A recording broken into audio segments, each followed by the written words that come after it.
അമ്മ ഇങ്ങനെ? എനിക്കറിയത്തില്ല മോളെ, അവൻ എന്ത് പറ്റിയെന്ന് അറിയത്തില്ല. എനിക്കറിയാൻ പൈസ ഉണ്ടാക്കാം, എനിക്കറിയാൻ പൈസ തരേണ്ട ആവശ്യമില്ല, ഞാൻ നോക്കിക്കോളാം.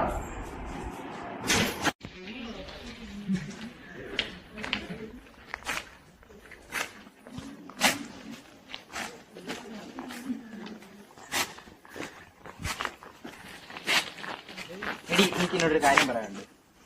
എനിക്ക് വീട്ടിൽ പോകാം. എനിക്ക് എവിടെന്നെങ്കിലും കുറച്ച് പൈസ വേണം. പൈസ ഒന്നും ഇല്ലല്ലോ, നീ പോയെ. എനിക്കറിയാം നീ കോളേജ് ഫീസ് അടയ്ക്കാൻ വേണ്ടി പൈസ കൊണ്ടുവന്നിട്ടുള്ളത്. അയ്യോ, എന്റെ മാല എന്തിയെ? എടാ, എന്റെ മാല എന്നിട്ട് പോടാ.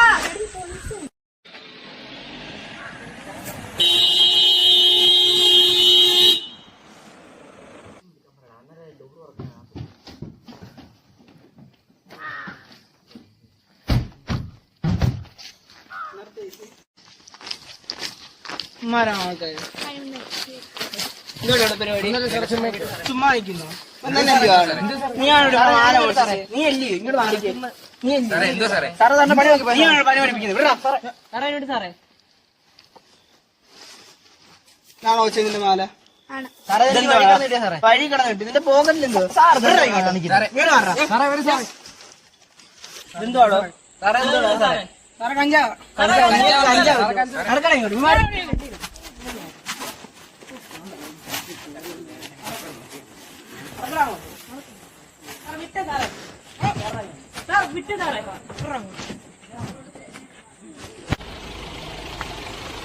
മാല ഒന്ന് സ്റ്റേഷനിൽ മേടിച്ചാൽ മതി. ഓക്കെ.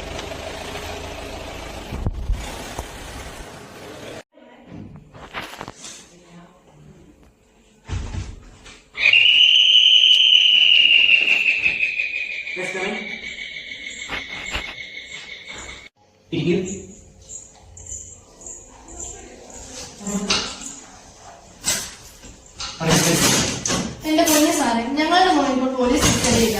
എത്രയും പെട്ടെന്ന് ഒരു വക്കീലിനെ കൂടി ചെല്ലാൻ അവരെ പറഞ്ഞത്. സാർ ഒന്ന് സഹായിക്കണം. അതിരിക്കട്ടെ, വീട്ടിൽ എന്തെങ്കിലും പ്രശ്നം അങ്ങനെ എന്തെങ്കിലും? കുറച്ച് ദിവസമായിട്ട് അവൻ എപ്പോഴും വീട്ടിൽ വന്ന് പൈസ ചോദിച്ച് ബഹളം വെക്കുക. നിങ്ങളുടെ മകൻ എത്ര വയസ്സുണ്ട്? സാറേ, അവനിപ്പോ 17 വയസ്സുണ്ട് സാറേ. അവന്റെ ഫ്രണ്ട്ഷിപ്പ്, ഐ മീൻ കൂട്ടുകാരൊക്കെ എങ്ങനെയാണ്? എപ്പോഴും 2 പിള്ളേർ വന്ന് അവനെ കളിക്കാൻ വിളിച്ചോണ്ട് പോകും. അല്ലാണ്ട് ഞങ്ങൾക്കൊന്നും അറിയത്തില്ല സാറേ. എന്നിട്ട് നിങ്ങൾ എന്തുകൊണ്ട് നേരത്തെ വിലക്കിയില്ല? സാറേ, ഇത് ഇത്ര വലിയ പ്രശ്നമാണെന്ന് വിചാരിച്ചില്ല സാറേ. അതിരിക്കട്ടെ, ഈ കേസിലെ എന്റെ കക്ഷി, അതായത് നിങ്ങളുടെ മകൻ, ഇതിനു മുമ്പ് മറ്റെന്തെങ്കിലും കേസിൽ ബന്ധപ്പെട്ട അതായത് എങ്ങനെ ഇല്ല സാറേ, അവനൊരു പാവമായിരുന്നു. ചുരുക്കി പറഞ്ഞാൽ വളരെ സൽസ്വഭാവിയായിട്ടുള്ളൊരു കുട്ടി. ആ ഒരു കുട്ടിയെ അവരുടെ കൂട്ടുകെട്ടെല്ലാം കൂടി ചേർന്ന് നശിപ്പിക്കുന്നു, ശരിയല്ലേ? കേസിനെ പറ്റി കൂടുതൽ ഡീറ്റെയിൽസ് ഒന്നും ഇല്ലാത്തതിനാൽ എനിക്ക് കൂടുതലായിട്ടൊന്നും പറയാൻ കഴിയില്ല. എങ്കിലും ഞാൻ വരാം. സാറേ, പിന്നെ ഒരു കാര്യം പറയാം. എന്റെ ഫീസായിട്ട് കേസിന് വേണ്ടി തരാൻ ഒരൊറ്റ പൈസ ഇല്ല. ഉള്ളതെല്ലാം അവൻ കട്ട് മുടിപ്പിച്ചു. നിങ്ങളുടെ ഇപ്പോഴത്തെ സാഹചര്യം ഞാൻ മനസ്സിലാക്കുന്നു. അതുകൊണ്ട് നിങ്ങൾക്ക് വേണ്ടി ഞാൻ അവനെ ഒരേ ഒരു തവണ ജാമ്യത്തിൽ എടുക്കാൻ സഹായിക്കാൻ വേണ്ടി ഒരേ ഒരു തവണ. പിന്നെ ഫീസ് ഒന്നും വേണ്ട.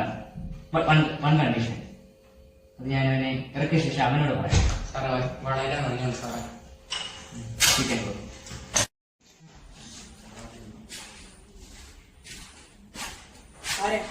ഞാൻ ടിക്കറ്റ് കൊണ്ടുപോകാൻ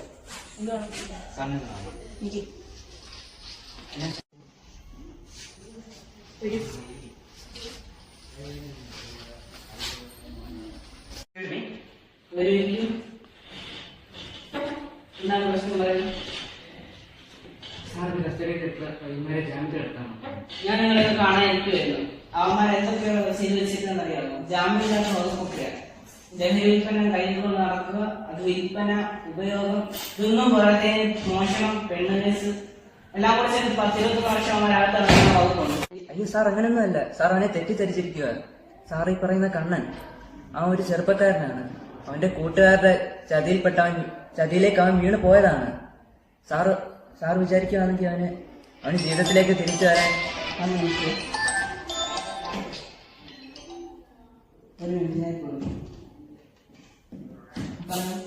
സാറൊന്ന് വിചാരിക്കുകയാണെങ്കിൽ അവന് ജീവിതത്തിലേക്ക് തിരിച്ചു വരാൻ ഒരവസരം കൂടെ കൊടുത്തൂടെ? താങ്കൾ എന്തൊക്കെയാണ് ഈ പറയുന്നത്? ഇന്ത്യയിലാണ് ഇപ്പോൾ ഏറ്റവും കൂടുതൽ ഈ കേസുള്ളത്. ലഹരി വസ്തുക്കൾ ഉപയോഗിക്കുകയോ വിൽക്കുകയോ വാങ്ങുകയോ ചെയ്താൽ ഏറ്റവും അധികം ക്രിമിനൽ നടപടി ഉള്ള ഒരു